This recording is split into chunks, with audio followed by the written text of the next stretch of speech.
వైరాల్లో యోహాన్ గారు ఉండేది. రాత్రి 7:30, 8కి మొదలు పెడితే తెల్లంగా తెల్లారి బయట అంత తెల్లంగా అయ్యేదాకా ప్రార్థన వదిలిపెట్టేవాళ్ళు కాదు. చిన్నపిల్లలు యవనస్తులు ఒరిగి ఒరిగి పోతారు. ఎప్పుడైతే అప్పుడు నిద్ర లేకుండా చేసేవాళ్ళు. నేను పగులంతా సెకండ్ సాటర్డే వస్తే నాకు సెలవు వస్తుంది, కాలేజీకి ఇంటికి వెళ్ళిపోవాలి. ఇంటికి పోతే చాలా పెద్ద పనులు ఉంటాయి నాకు, వ్యవసాయ పనులు. ఇక మావాడు వస్తున్నాడు, ఒక అడిషనల్ పని రెడీ చేసి పెడతారు మాకు. నేను ఉపవాసం ఉండి పొద్దున్నుంచి ఆ రాత్రి వరకు, రేపు ప్రభోజనం తీసుకోవాలంటే ఆదివారం ప్రభోజనం తీసుకున్న తర్వాతనే భోజనం, అప్పుడు దాకా ఉపవాసమే. ఉపవాసం ఉండి పొగలంతా అరక దున్నేవాళ్ళు. చదువుకునేవాడికి ఎంత శక్తి ఉంటుంది? అరక దున్నుకొని ఇంటికి వచ్చినాక వెళ్తాను అని అంటే కుదరదు, రేపు వెళ్ళాలి, రేపు మంచి పని ఉంది, మీరు వెళ్ళడానికి వీల్లేదని నా అడ్డగిస్తారు. ఆ రాత్రి మా ఊరు నుంచి వైరా రావాలంటే 18 కిలోమీటర్లు, రోడ్లు సరిగ్గా లేవు, సైకిల్ కూడా సరిగ్గా వెళ్ళదు. రాత్రి చీకట్లు 7, 8 సైకిల్ వేసుకొని గంట ప్రయాణం చేసి ఆల్ నైట్కి వచ్చి రాత్రి అంతా నిద్రపోకుండా ఆల్ నైట్లో ఉండేవాళ్ళం. తెల్లవారులంక లేచినాక నిన్నంతా భోజనం లేదు, రాత్రి అంతా నిద్ర లేదు, భోజనం లేదు. పొద్దున్నే పరిచర్య చేసేవాళ్ళు సంఘంలో అందరికీ. అప్పుడు చాలామంది వచ్చేవాళ్ళు, 200 మంది అంటే ఆ రోజుల్లోనే వచ్చేవారు. అంతమందికి నీళ్లు తీసుకొచ్చి వంటలు చేసే దగ్గర సహాయపడి మళ్ళీ అన్ని పట్టాలు వేసి మళ్ళీ ప్రార్థన మొదలు పెడితే 4-5 అయ్యేది. అండి, పట్టుదల ఉండాలి. నేను ఉపవాసం ఉండాలి అనుకుంటే పట్టుదల ఉండాలి. పట్టుదల లేకుండా మనం ఏం చేయలేం. అండ్ ఇంకొక మాట చెప్పాలి గట్టిగా, ఉడుము పట్టు అంటామే, ఉడుము పట్టుకుంటే వదిలిపెట్టదంట. రాజులట దానికి చైన్ కానీ తాడు రూపు కానీ కట్టి పెద్ద కోటల మీదకి వేసి అది పట్టుకున్నాక దాన్ని ఎక్కిపోయారంట తాడుని. అంటే అది మనుషులు కూడా లాగే అంత శక్తి ఉంటుందంట ఉడుముకి, అంత కోటలు ఎక్కేదానికి. అది ఉడుము పట్టు. అది పట్టుకుందంటే మనుషుల కింద నుంచి సైనికులు పై దాకా ప్రాకేవారట కోటల మీదకి. ఎంత శక్తి గల పట్టుదల చెప్పండి. అది అలా పట్టిందంటే ఇంక వదిలేట్టదన్నమాట. నన్ను అక్కడి నుంచి ఏవి లాగలేవంట. అదన్నమాట. ప్రియ దైవజనం గమనించండి, మన విశ్వాసానికి, మన ప్రార్థనకి ఒక పట్టుదల ఉండాలి. యాకోబు పట్టుదలతో రాత్రంతా పోరాడి తాను సాధించవలసిన, తాను పొందగలిగిన ఆశీర్వాదాన్ని పొందుకున్నాడు. ఆయన మనసులో ఉన్న దాన్ని నెరవేర్చుకోవడానికి పట్టుదల కలిగి ఉన్నాడు. మరి మనం ఎలా ఉన్నాం ఒకసారి ఆలోచన చేయండి. ప్రార్థన చేసేవారికి ఉండవలసిన ఏకైక మంచి లక్షణం మీరు ఏదైనా చెప్తారా? మిమ్మల్ని చెప్పడానికి పిలిస్తే మమ్మల్ని చెప్పమంటారేంటి? ఏదుంటే ప్రార్థన దేవుడు ఎక్కువ వింటాడు. లూకాసు వార్త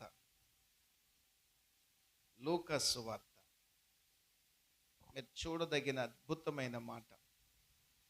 2 దేవాలయానికి వెళ్ళారు ప్రార్థన చేయటానికి.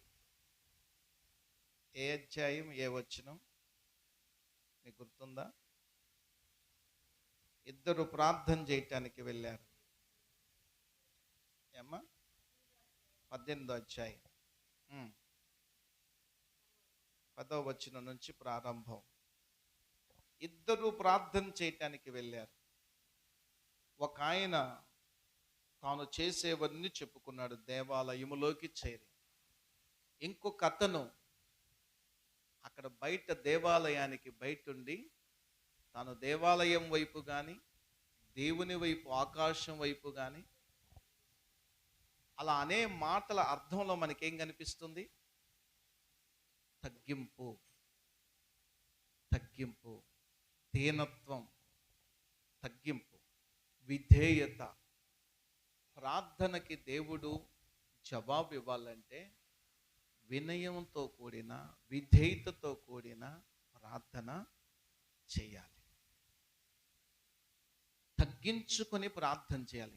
అందుకే దినవృత్తాంతం 2వ గ్రంథం 7:14 మనం చూస్తే, నా జనులు, నా పేరు పెట్టబడిన నా జనులు తమ్మును తాము తగ్గించుకొని, ఏం చేస్తే తమ్మును తాము తగ్గించుకొని, అది విధేయత దేవుడు చూసేది.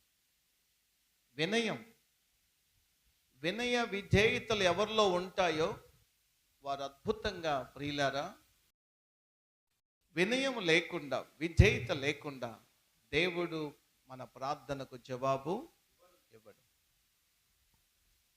వినయం చాలా చాలా అవసరమైనది, విధేయత చాలా అవసరమైనది. ఇంట్లో కానీ, ఇంటి ప్రక్క వారి దగ్గర కానీ, దైవదాసుల దగ్గర కానీ, సంఘములో కానీ మీ వినయం కనిపించాలి. కొంతమంది యాక్టింగ్ చేస్తారు, చేతులు కట్టుకున్నట్టుగా, విన్నట్టుగా, చెవులు ఊపినట్టుగా, చేసినట్టుగా కాదు. మన దేవుడు చూడాలి, మన దేవుడు మెచ్చుకోవాలి. మనం దేవుని దగ్గర ఈ వినయ విధేయతలు కలిగి ఉన్నామని కనబడాలి. మనుషులు చూడొచ్చు, చూడకపోవచ్చు, మెచ్చుకోవచ్చు, మెచ్చుకోకపోవచ్చు, కానీ దేవుడు మన వినయ విధేయతలతో కూడిన ప్రార్థనను, ప్రవర్తనను కూడా చూస్తాడు. హిజ్కియా బాధ కలిగింది, చచ్చిపోతావు అని చెప్పాడు ప్రవక్త వచ్చి.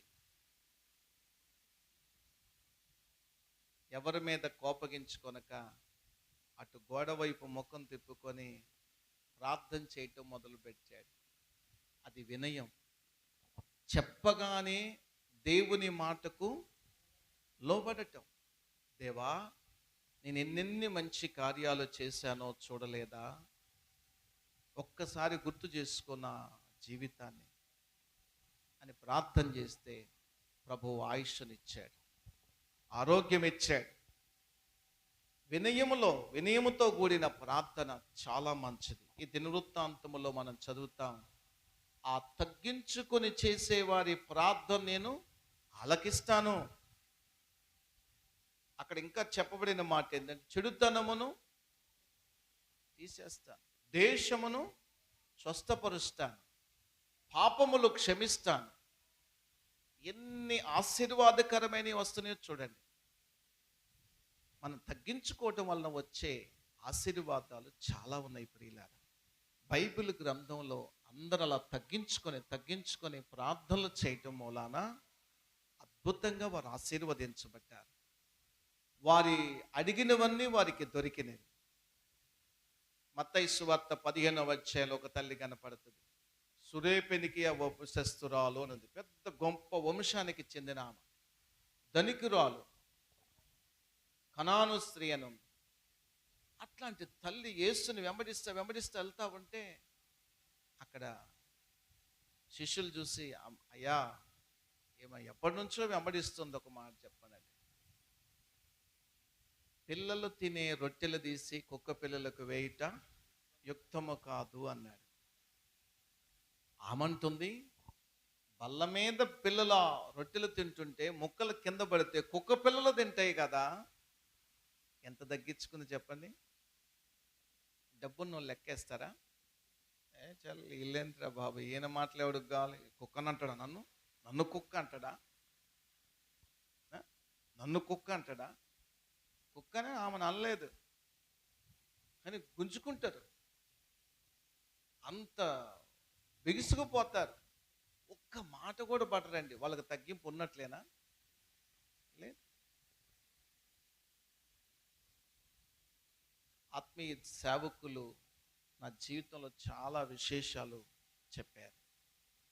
ఆత్మీయ పుస్తకాలు, ఆత్మీయంగా బైబిల్ గ్రంథం, ఏ మాట అయితే ఆ రోజుకి చెప్పబడుతుందో చదువుతానో ఆ రోజు దానికి లోబడిపోతాను. అంతే. విధేయత చూపించాలి, తగ్గించుకోవాలి, ఇక అంతే. ఇక రెండోది లేదు. మనం అనుకుంటాం, నేను ఎందుకు తగ్గించుకుంటా అంటే, దేవుడు నీ ప్రార్థన వినడు. ఆమె కోపగించుకొని వెళ్ళిపోయింది అనుకోండి, ఆ పూట ఆమె బిడ్డ బాగుపడేదా? బాగుపడదు.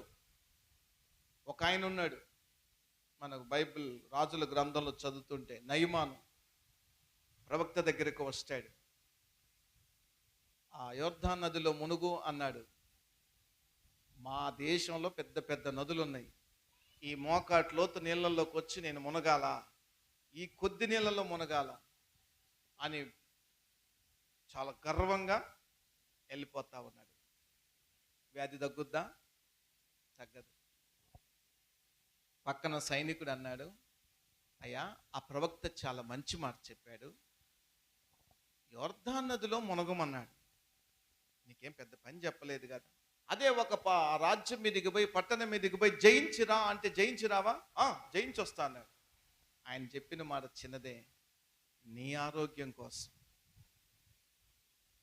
మనము ప్రార్థనలో విధేయత, వినయము, దేవుడు ఏం చెప్పాడో అనే దానికి మనం వినయం చూపించకపోతే, విధేయత చూపించకపోతే దేవుడు మన ప్రార్థన వినడు.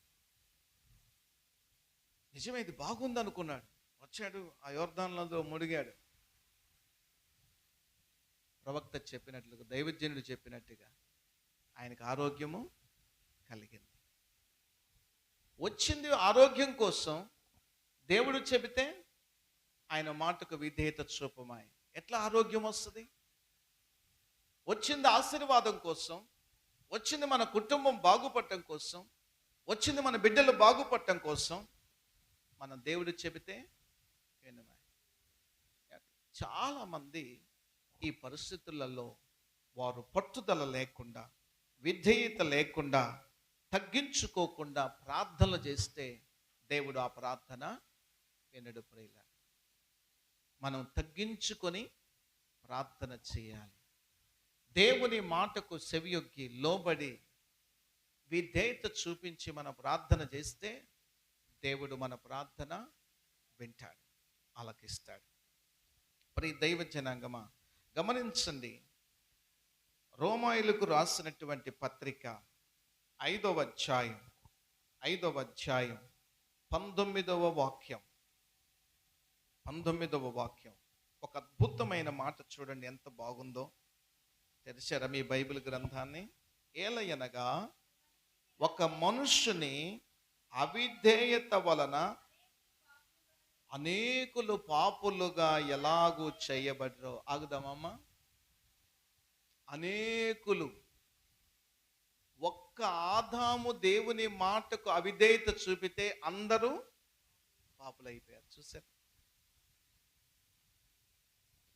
చాలా సింపుల్గా తీసుకుంటున్నాం. విధేయత విషయాలకు వస్తే, పండు తినవద్దు అన్నాడు. భార్య తిన్నా, భార్య తీసుకొచ్చినా, పిల్లలు తీసుకొచ్చినా, బయటోడు తీసుకొచ్చినా, ఎవరు చెప్పినా, ఎవరు చేసినా, ఎవరు తీసుకొచ్చినా దేవుడు వద్దన్నాడు గనుక వద్దు. దేవుడే వద్దన్న తర్వాత ఆ మాటకు విధేయత కలిగి ఉండాలి. నేను తినను, ముట్టవద్దు, ముట్టను, తినవద్దు, తినను, చూడవద్దు, చూడొద్దు, చేయవద్దు, ఆగిపోవాలి. అది విధేయత. ఈ అవిధేయత ఆదాముది, అనేకులు పాపులైపోయారు. అలాగే కింద చదవండి, ఒకని విధేయత వలన అనేకులు నీతిమంతులుగా చేయబడుదురు.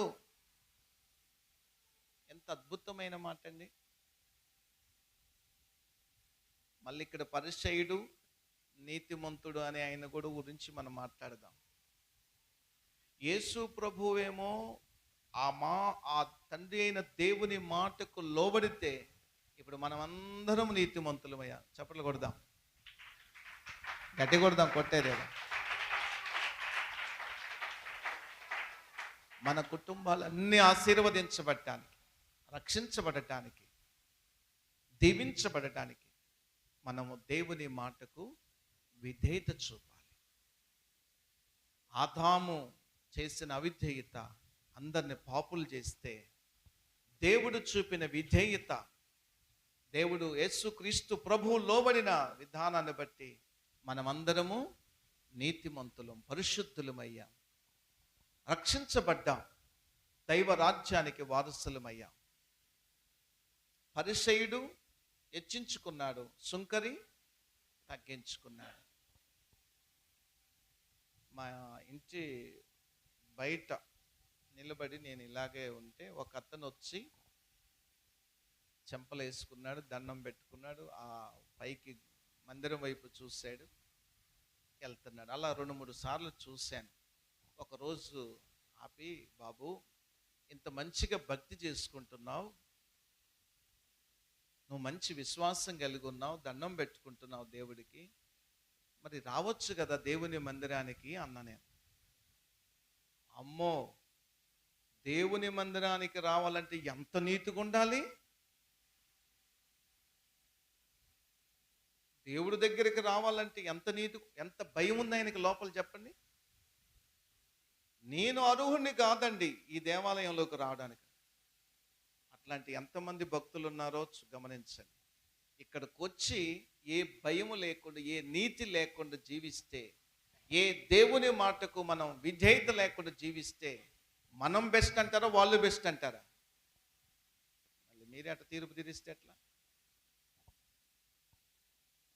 వాళ్ళు లోపలికి రాలేక బెస్ట్గా మిగిలిపోయారు. బెస్ట్ కాదు వాళ్ళు. మనం లోపలికి వచ్చి కూడా కొన్నిసార్లు కొంతమంది బెస్ట్ కాదు. అర్థమవుతుందా? దేవుని మాటకు విధేయత చూపిస్తే ఎంత అద్భుతమైన విషయాలు ఉంటాయి. ఎంత గొప్ప ఘనతను దేవుడు తీసుకొని ఇస్తాడు. దేవుని మాటకు లోబడితే మనం ఇంతమంది భక్తులను ఆలోచన చేసుకుంటూ వస్తున్నాం. యేసుక్రీస్తు ప్రభు వారి మూలంగా ఆయన విధేయత చూపబట్టి అందరూ నీతిమంతులైపోయారు. మనము విధేయతతో ప్రార్థన చేస్తే ఏమండి, మనం చేసే ప్రార్థనలకు అన్ని ఫలాలు దేవుడిస్తాడు. ఇది జరగదు అనుకున్న దాన్ని జరిగిస్తాడు. మనకు అర్థం కాదు ఇది జరుగుద్ది జరగదని. ప్రభు అన్నాడు, ఈ కొండను తీసుకెళ్ళి ఆ సముద్రంలో పడవేయబడును గాక అంటే పడుద్దంట. ఆశ్చర్యం. ఒక రోజున ఒక వృద్ధాప్యంలో ఉన్న తల్లి ఒక ఊర్లో ఆమె విశ్వాసం ఎంత గొప్పదో, ఆమె విధేయత ఎంత గొప్పదో చూడండి. అందరికీ ఊర్లో ప్లాట్లు పంచిపెట్టారట, ఇళ్ళ స్థలాలు. ఈ అమ్మకి ఏ స్థలం ఇవ్వలేదంట. ఊరు చివరి ఎక్కడో ఉంటుంది, పేరు ఊరు లేదు ఆమెకి. ఒక రోజున వచ్చి, అయ్యా అందరికీ ఊర్లో స్థలాలు ఇచ్చారు, ఇళ్ళ ప్లాట్లు ఇచ్చారు, నాకు లేదేంది అని అడిగిందట. నువ్వు ఉంటున్నావా ముసలమ్మ ఈ ఊర్లో అని అడిగాడట పెద్ద ఆయన. అవునయ్యా, చివర నేనే ఉండేది అన్నది. అవునా, మరి ఇప్పుడు నీకు స్థలం కావాలా? కావాలండి. ఆ ఊరు నా చివరన పెద్ద రాయితో ఉంది గుట్ట, ఆ గుట్టంత ఉంచుకో అన్నదంట. ఇక ఆమె ఇల్లు కట్టుకోలేదు, ఆమెకి ఇక అక్కర్లేదు, ఇక అంతా ఆమెదంటే ఆమె వెళ్ళిపోద్ది అని అనుకున్నాడు ఇతడు. ఏమో మంచి దైవభక్తి కలిగిన ప్రార్థనాపరురాలైన తల్లి, అయ్యా ఆ ఒక్క మొక్క నాకు తెల్ల కాగితం మీద రాసి అని అడిగిందంట. రాసుకొని తీసుకొని వెళ్ళి కూర్చొని ప్రభు పాద సందులో, ప్రభువా నువ్వు ఈ మాట చెప్పావు కదా, నేను నమ్ముతున్నాను, నాకు ఈ స్థలం అంతా నాకు దయచేయి, నేను ఒక రాయి కూడా దీంట్లో నుంచి తీసి బయట వేయలేను, నువ్వు తీసేయి ప్రభువా. అలా ప్రార్థన చేస్తూ చేస్తూ ఉండగా కొన్ని దినాలక లేక సంవత్సరాలకో కానీ ఒక రోజున ఒకళ్ళు వచ్చారట ఆ ఊరికి. పెద్ద ఆయన వచ్చి ఆ గుట్ట ఎవరిదని అడిగాడట ఆ ఊరి సర్పంచ్ని. ఊరిదేనండి అన్నాడట. ఊరిదేనంటాడు, మరి ఏమంటాడు, మర్చిపోయాడు కాగితం సంగతి. ఈ లోపల అక్కడ ఉన్న వాళ్ళు అన్నారు, ఒక ఆవిడకి, ముసలావిడికి రాసిచ్చామండి కాగితం, ఆవిడదండి అన్నారట. అయితే ఆ ముసలమ్మను పిలిపించారు. కాగితం చూశారు, నీది అమ్మాయి ఇది? నాదేనండి. ఈ గుట్టంతా బాగు చేసి రాయంతా మేము తీసుకెళ్తాం, స్థలం అంతా నీకు ఇస్తామన్నారట. ఇందులో ఓర్పు కావాలి, పట్టుదల కావాలి, విశ్వాసం కావాలి, దేవుడు చెప్పిన మాటకి విధేయత కావాలి. ఈ లేకపోతే వస్తాయా? ప్రార్థన మీరు ప్రతిష్ఠించుకుంటున్న ప్రార్థన దినముల్లో ఇలాంటివన్నీ మన హృదయములో ఉండి మనము కలిగి ప్రార్థన చేయటం ప్రారంభిస్తే దేవుడు గొప్పగా కార్యం చేస్తాడు. ప్రార్థనలో చివరి మాట చెప్పి ముగిస్తా. విసుకగా ప్రార్థన చేయండి, పట్టుదలతో ప్రార్థన చేయండి, విధేయత కలిగి ప్రార్థన చేయండి. చివరి మాట, ఆసక్తి కలిగి ప్రార్థన చేయండి. Praise the Lord. యాకోబు పత్రిక 5వ అధ్యాయం 17వ వాక్యం. యాకోబు పత్రిక 5:17. ఏలియా మన వంటి స్వభావము గల మనుష్యుడే వర్షింపకుండునట్లు అతడు ఆసక్తితో ప్రార్థన చెయ్యగా 3.5 సంవత్సరముల వరకు భూమి మీద వర్షింపలేదు. ఆసక్తితో ప్రార్థన చేయగా. Praise the lord. 4 రోజులు రాగలోనే ఆసక్తి కోల్పోతాం మనం. 3.5 సంవత్సరాల ఆసక్తి అట. ఎంత అద్భుతమైన విషయం, చాలా ఆశ్చర్యకరమైన విషయం. 3.5 సంవత్సరాలు ఆసక్తి, అంత ఇంట్రెస్ట్ ఎట్లా ఉంది ఆయనకి? ఆయన ఎట్లా అసలు ఒక్క దాని మీద మనసు పెట్టి నిలబడి ప్రార్థన చేస్తున్నాడు. ప్రభువా వర్షాన్ని ఇవ్వు. ఆయన వర్షాన్ని ఇవ్వమంటే ఇస్తాడు, వద్దంటే ఆపుతాడు. మనం మాట్లాడితే రివర్స్ అవుతుంది కదా. ఇప్పుడు మాకు వర్షం అంటే భయం వేస్తుంది ఖమ్మంలో ఇప్పుడు పరిస్థితులు చూస్తే. ఇటు వద్దని లేక అటు రమ్మని లేక నేను ఇబ్బంది పడుతున్నా. వద్దంటే పంటలు ఎండిపోతాయి, కురవమంటేనేమో ఊర్లు కొట్టకపోతాయి. ఏం చేయాలి ఇప్పుడు? సరిపడి ఇవ్వు ప్రభు అని అడుగుతున్నాం. నీ చిత్తమే నాయన. సో ఇక్కడ ఏలియా జీవితంలో, ఆ ప్రవక్త జీవితంలో ఆసక్తిని చూడండి. ఆసక్తితో చేసే ప్రార్థన అవసరం ప్రియులారా.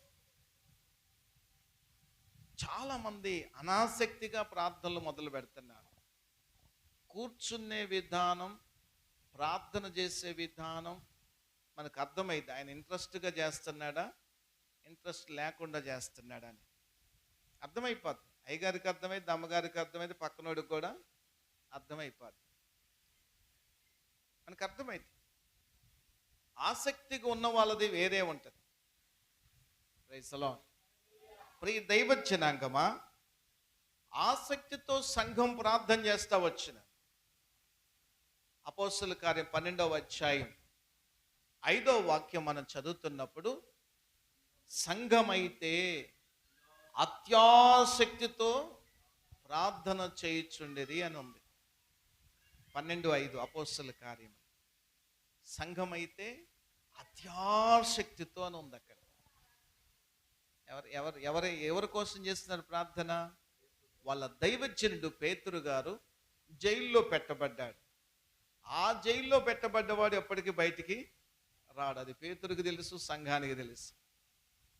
కానీ అలాంటి జైలైనా, ఇంక ఎలాంటి జైలైనా బయటికి తేగలిగిన దేవుడు ఉన్నాడు. ఆమేన్. నేను 3 దినాలు అయింది, నన్ను సెల్లో పెట్టారు. ఒంటి మీద వస్త్రాలు లేకుండా తీసేసి సెల్లో పెట్టారు. సెల్ అంటే తెలుసుగా, సెల్ అంటే ఈ సెల్ కాదు, పోలీస్ స్టేషన్లో ఉంటే దాంట్లో పెట్టారు. అప్పుడు గుర్తొచ్చాడు యేసు ప్రభు నాకు. ప్రభువా సాయం చేయి నాయనా. ఈ ఫోన్ లేవు, అప్పుడు ఈ కమ్యూనికేషన్ లేవు. 2 రోజులు భోజనం రాలా నాకు స్టేషన్కి. ప్రార్థన చేస్తుంటే నైట్ డ్యూటీకి వచ్చిన ఒక చారి అనే కానిస్టేబుల్, మీరు యేసు ప్రభుని నమ్ముకున్నారా అన్నాడు. ఆ సెల్లో నేను అటు తిరిగి నా ప్రార్థనలో నేను ఉన్నా మంచి కూర్చొని. ఎప్పుడో మూలిగినట్టుంది, మరి గట్టిగానే ప్రభు అన్ననేమో వినపడిందేమో. వచ్చాడు, నమ్ముకున్నారా ప్రభుని అన్నాడు. నమ్ముకున్నానండి.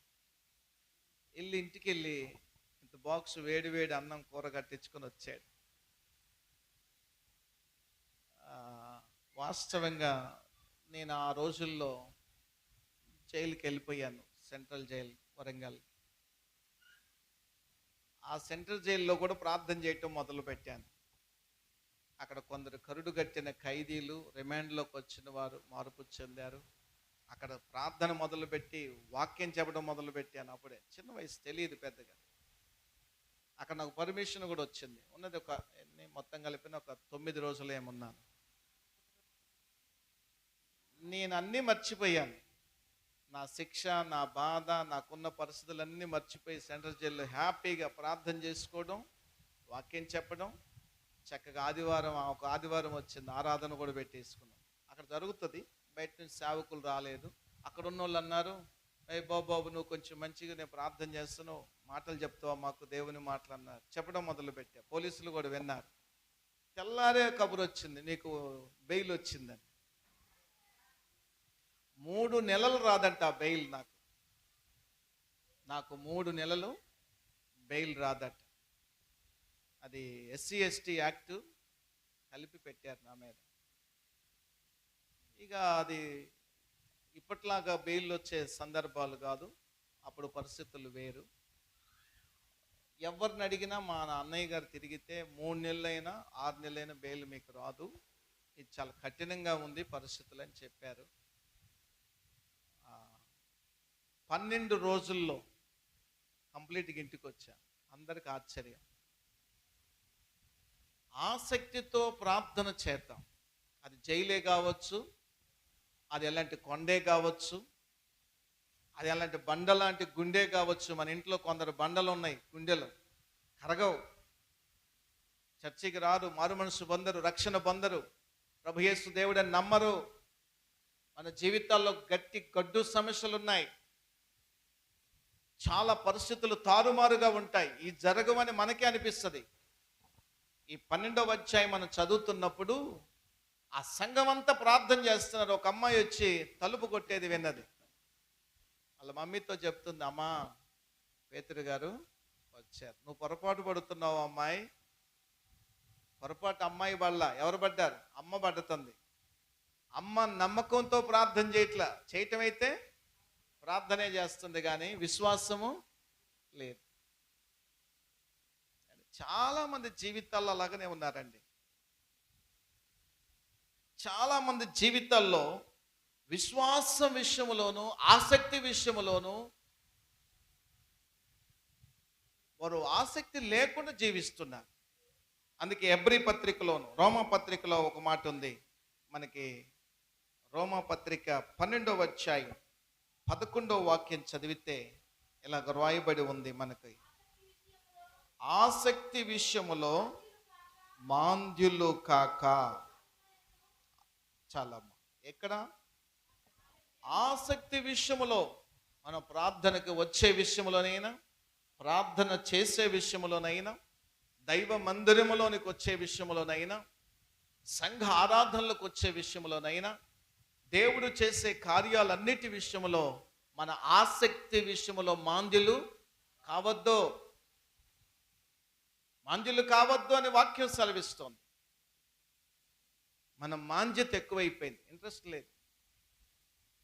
కొన్నిసార్లు నేను ఇటు ఆరాధనకి ప్రజలు వస్తామంటే కొంతమంది ఫోన్ చేసి, ఎమర్జెన్సీ అండి, ఏదో ఒక ప్రార్థన చేద్దాం రండి మా ఇంటికి అంటారు. సరే అటు పోదామని పోతా ఉంటే ఈ అక్కయ్యలందరూ బయలుదేరుతూ ఉంటారు. అక్క వెళ్తున్నా అంటే, వెళ్తున్నావా, కాస్త వెనక ముందుకు వస్తలే, పద పాటలు అయిపోయినాక వస్తలే అంటుంది ఈ పక్కన. ఈ మాట నాకు వినపడితే అయ్యగారు వచ్చిందని మళ్ళీ అనంగంలోనే, ఓ వినడా అయ్యగారు? అసలు అయ్యగారు వినడా పైన? ఆయన యేసయ్య ఏంటని భయం ఉందా? ఆసక్తిగా దేవుని మందిరానికి రావడం, ఆసక్తిగా దేవుని మందిరములో ప్రార్థన చేయడం. మనం ఇలాంటి పట్టుదల కలిగి ఉపవాస దీక్షలు పెట్టినప్పుడు ఆసక్తిని విడువక ప్రార్థన చేయటం. మనంతా ఆరంభ సూర్యులే. ఆరంభంలో సూరత్వాన్ని కనిపిస్తారు, కానీ ముగింపుకు వచ్చేసరికి వెళ్ళిపోతారు. చాలామంది చివరి మట్టుకు ఎందరు నిలబడతారు? పరుగు పందెం లాంటిది ఈరోజు మీరు ప్రతిష్ఠించుకునే దినాలు. చివరి బార్డర్ వరకు పరిగెత్తాలి. వదిలిపెట్టద్దు. ఆసక్తిని విడిచిపెట్టద్దు. విసుగుదల వద్దు. పట్టుదలతో ప్రార్థన చేద్దాం. విధేయత కలిగి ప్రార్థన చేద్దాం. ఆసక్తి కలిగి ప్రార్థన చేద్దాం. ఆసక్తి కలిగి ప్రార్థన చేసిన ఏలియా ప్రార్థన దేవుడు విన్నాడు. ఆసక్తి కలిగి చేసిన సంఘము ప్రార్థన దేవుడు విన్నాడు. ప్రైజ్ గాడ్, హల్లెలూయా. మన సంఘంలోనికి కావలసినటువంటి అద్భుతమైన విషయాలు ప్రార్థనలో మీరు చాలా చేయవలసి ఉందండి. సాధారణమైన ప్రార్థనలు అందరూ చేస్తారు. 2, భక్తి కలిగి చేసే ప్రార్థనలు కావాలి. మనం భక్తిని పెంచుకోవడానికి ఈ ప్రార్థనలు. నెంబర్ 3, మన పరిచర్య కోసం ఎక్కువ ప్రార్థన చేయండి. ఇక్కడ ఆత్మలు రక్షించబడాలి, దేవుని మందిరానికి రావాలి. పరిచర్య కోసం ఎక్కువ ప్రార్థన చేయండి. నేను చాలా అంశాలు పెట్టి చెప్తా ఉంటాం. ఎక్కువ మంది వ్యాధులు ఉంటున్నాయి మనకి. వ్యాధుల కోసం ప్రార్థన చేయాలి. మన ప్రార్థనలో సమయం ఎట్ట గడపాలి అని అనుకుంటున్న వారికి చెప్తున్నా. చాలామందికి కొన్ని అడ్డులు ఆటంకాలు వస్తూ ఉంటాయి. మన విశ్వాసానికి, మన భక్తికి, మన ప్రార్థనకు, మన పరిశుద్ధతకు, మన దైవ సంబంధమైన వాటిని కలిగి ఉండే దానికి చాలా అడ్డులు ఆటంకాలు వస్తాయి. అటువంటి వాటిని జయించడానికి ఈ ప్రార్థన అవసరమై ఉంటుంది. ఉగ్రత లాంటివి వస్తూ ఉంటాయి, విపత్తులు చూస్తున్నాం కదా. వరదలనే విపత్తులు, అగ్ని అనే విపత్తులు, ఆకాశము నుండి మన మీద కూడా రకరకాలైన విపత్తులు వస్తూ ఉంటాయి, ఉగ్రతలు వస్తూ ఉంటాయి. వీటిని ఆపమని దేవుణ్ణి వేడుకోవాలి, ప్రార్థన చేయాలి. ఇది సమయం, ఇది తరుణం. రోజూ చేస్తాం. ఈ ప్రతిష్ఠ దినాల్లో ఎక్కువ మనం ప్రార్థన చేయవలసిన వారమై ఉన్నాం. ఎక్కువ శాతం బాధలు, చాలామంది చాలా రకాలైన బాధలు ఉన్నాయి. చాలామందికి చాలా బాధలు ఉన్నాయి. ఒక రోజున ఒక అతడు తెగిపోయిన చెప్పులను చూసి, ప్రభువా ఈ తెగిపోయిన చెప్పులు ఎట్లా నాయనా అని బాధపడుతున్నాడట. ఒక అతను పక్కనే నడుచుకుంటూ వెళ్తున్నాడు, ప్రభు చూపిస్తున్నాడట. అతనికి అసలు చెప్పులే లేకుండా ఉన్నాయట. చెప్పులు లేనోడు అంటున్నాడంట, అయ్యో ప్రభువా నాకు చెప్పులు లేవు అంటున్నాడట. ఆ చెప్పులు లేని ఆయనకు ఒక పక్కన ఒక కాలు లేనోడు కనపడ్డాడట. ఎవరు కనపడ్డాడు? కాలు లేనోడు. ఇప్పుడు ముగ్గురికి 3 సమాధానాలు చెప్పండి. చెప్పులు లేనోడు, చెప్పులు తెగిపోయినోడు, చెప్పులు అసలు లేనోడు చూసి యేసయ్యా నీకు స్తోత్రం.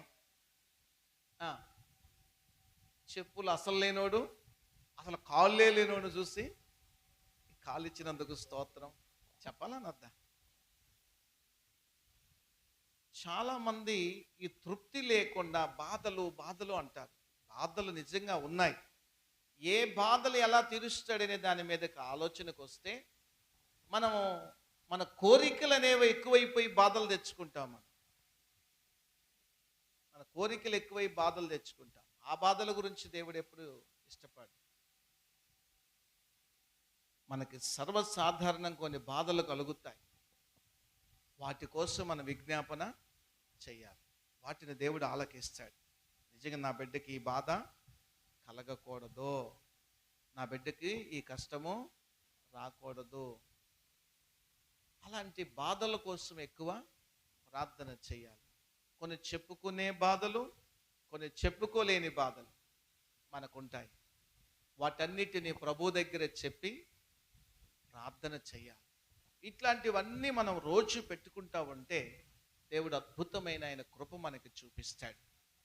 దైవ గ్రంథంలో రాయబడిన అనేక సత్యాలు, ప్రార్థనలు చేసిన జీవితాలు, ప్రార్థనలు చేసిన భక్తులు, వారి జీవిత సత్యాలు మన వెనుకల్లోనికి తెచ్చుకోవాలి. అనుదినం దైవదాసులు మీకు వాక్య బోధన చేస్తూ ఉంటారు. మిమ్మల్ని విశ్వాసంలో బలపరిచి ఉపవాస ప్రార్థనలు నడిపిస్తూ దేవుని వాక్యము చేత మిమ్మల్ని పెంపార చేస్తూ ఉన్నప్పుడు ఎదగాలి, ఫలించాలి, ఎదగాలి, ఫలించాలి. మీ ఫలములు నిలిచి ఉండాలి, గాలికి కొట్టుకొని పోకూడదు. మళ్ళీ ఫలాలు వచ్చిన తర్వాత సమేలు పిన్ని అయ్యగారిని వదిలిపెట్టి వేరొకరికి ఇచ్చి రావద్దు.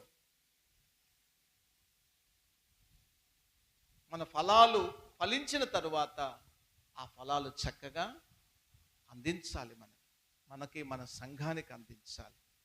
మన సంఘంలో బిడ్డలు చక్కగా పెరిగారు, పెద్దవాళ్ళు అయ్యారు. కొందరు వాళ్ళు ఇచ్చే ఫలాలు ఈనాడు సేవ చేస్తున్నాం. పావలాతో ప్రారంభించిన సంఘం మాది. ఇక్కడున్న కొందరు సోదరులకు తెలుసు, విశ్వాసులే లేరు మేము వచ్చిన దినాలు.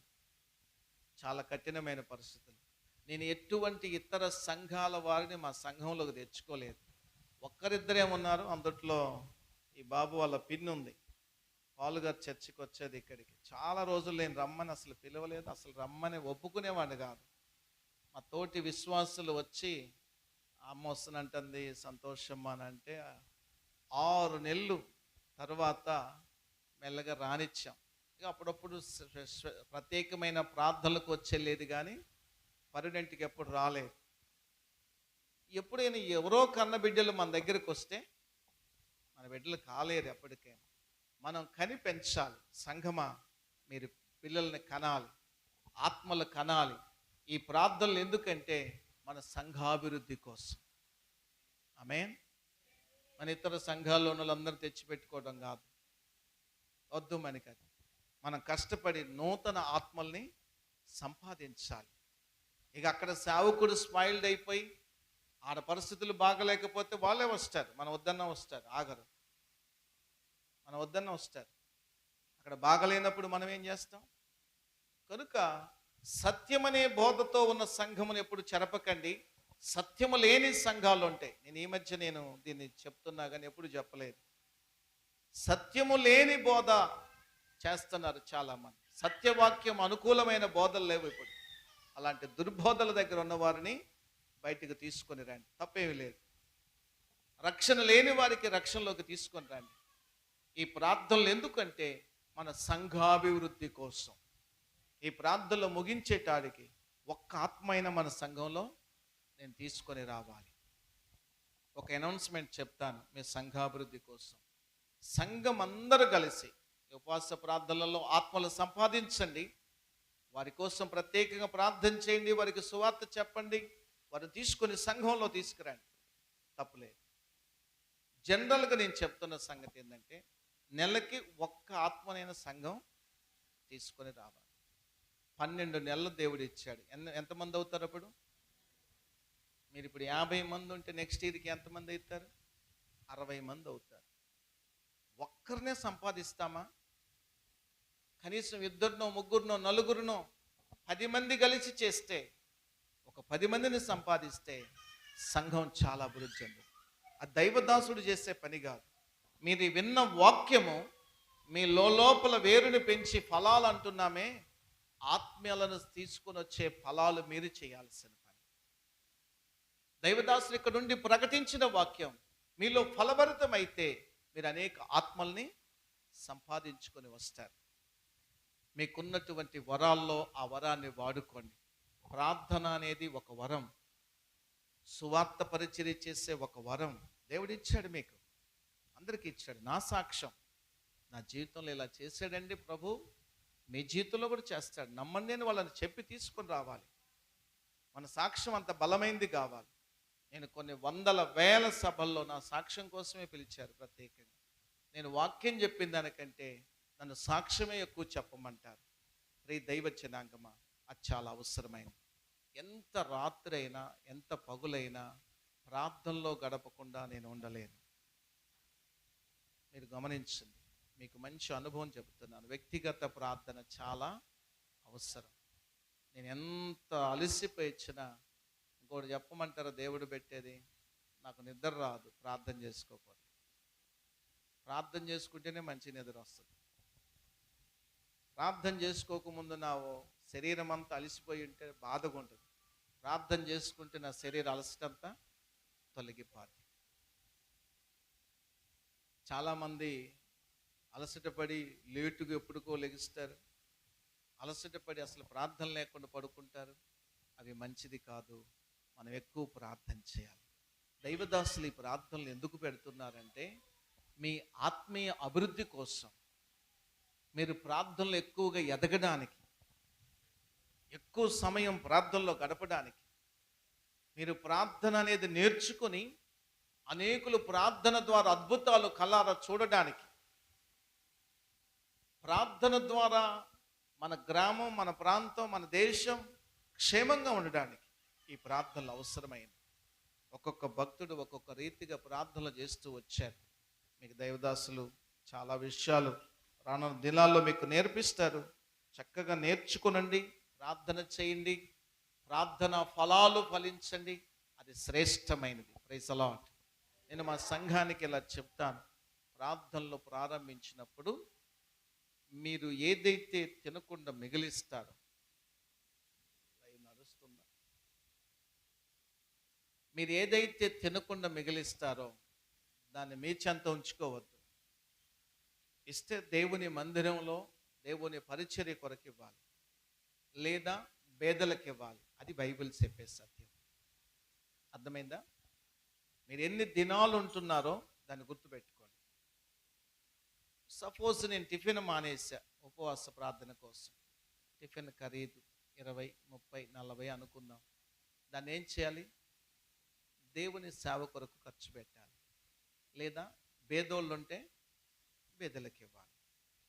సంఘం అందరూ కలిసి ఇచ్చిన దాన్ని దైవదాసులు దేవుని పని కొరకు వాడతారు, లేక పేదలకి సాయం చేస్తారు. అయ్య గారు ఆ వరదల్లో కొట్టుకుపోయిన వారు నాతో పాటు వచ్చి నేను చెప్పగానే బయలుదేరి ఆ రోజంతా తిరిగారు. మేము కూడా చేస్తాం, ముందుకు వచ్చారు. మా సంఘం ఎన్ని డబ్బులు కొట్టేశారో వాట్సాప్లో, కొడతానే ఉన్నారు, ఇంకా వస్తూనే ఉన్నాయి, పెడుతున్నాం. ఆ డబ్బులన్నీ కలెక్ట్ చేసి ఒకసారి ఆ పేదలకు ఇచ్చేయాలి మన పని. ఈ ప్రార్థనల వలన, మనం చేసే ఈ యొక్క మంచి పని వలన మనకు బహుగా ఆశీర్వాదం కలుగుతుంది. మనం చేసే పనులు దీవించబడతాయి. మనం చేసే ప్రార్థనలు దేవుడు వింటాడు. మనం అడిగినవన్నీ దేవుడు మనకు అనుగ్రహిస్తాడు. Praise God. మనకి జరగాలి అంటే ఈ రెండు చేయండి మానక. మీ ప్రార్థనలు, మీ ధర్మ కార్యములు దేవుని సన్నిధికి చేరినవి అన్నాడు. ఎవరు చేశారు ఇవి? కొర్నేలి. ప్రార్థనలు ఉన్నాయి, ధర్మ కార్యాలు ఉన్నాయి. ఈ రెండు సంఘము చేయాలి. దేవుని ప్రేమతో చేయాలి, దేవుని అందరి విశ్వాసంతో చేయాలి. నన్ను దేవుడు దీవించాడు కాబట్టి నేను ఈ ధర్మ కార్యం చేస్తున్నానని ముందుకు రావాలి. ఈ రెండు దేవుని వద్దకు చేరతాయి. ఇక భూమి మీద నుంచి ఏ చేరినయో నాకు తెలియదు, కానీ ఈ రెండు మాత్రం పరలోకం చేరిని, ప్రభు దగ్గరికి చేరిని. ఆయనకి గొప్ప రక్షణ తీసుకొచ్చి, ఆయన వలన సంఘానికి గొప్ప ఆశీర్వాదాన్ని తీసుకొచ్చి పెట్టాయి. మన జీవితాల్లో ఈ రెండు చాలా శ్రేష్టమైనవి. ప్రార్థన విసుకోవద్దు, ప్రార్థనను పట్టుదలతో చేయాలి, ప్రార్థనను విధేయతతో, తగ్గింపుతో చేయాలి, ప్రార్థనను ఆసక్తితో చేయాలి. తల్ల వంచుదామా, ప్రార్థన చేసుకుందాం. ఈ చివరిలో చెప్పిన మాటలు, ఈ 4 విషయాలు, ఉపవాస ప్రార్థన సంబంధమైన విషయాలను, ప్రభువా నీ పాద సన్నిధికి వస్తున్నానయ్యా, నన్ను కనికరించు నాయనా, నేను చేసినటువంటి